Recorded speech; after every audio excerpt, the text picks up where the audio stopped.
সালথায় Arafat Rahman cocoa স্মৃতি football টুর্নামেন্টের উদ্বোধন। ফরিদপুরের সালথা উপজেলার আটঘর ইউনিয়নের খোয়ার গ্রামে আরাফাত রহমান কোকো স্মৃতি ফুটবল টুর্নামেন্টের উদ্বোধন করা হয়েছে।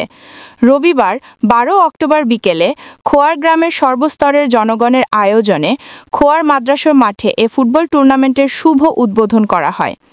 আটঘর ইউনিয়ন ৫ নং ওয়ার্ড বিএনপির সভাপতি মুরাদ মাতুব্বরের সভাপতিত্বে ও উপজেলা যুবদল নেতা শাফিকুল ইসলামের সঞ্চালনায় উদ্বোধনীয় অনুষ্ঠানে উপস্থিত ছিলেন বিএনপি নেতা সামাদ মাতুব্বর, যুবদল নেতা মাহফুজ খান, ৫ নং ওয়ার্ড বিএনপির সাধারণ সম্পাদক কামরুজ্জামান আলী, সাংগঠনিক সম্পাদক রাশেদ মৃধা, বিএনপি নেতা কাউসার মাতুব্বর, আটঘর ইউনিয়ন ওলামা দলের সাংগঠনিক সম্পাদক লোকমান ফকির, বিএনপি নেতা আনিস মেম্বার, বিএনপি নেতা আহাদ, জাহাঙ্গীর, যুবদল নেতা মোজাফফর প্রমুখ।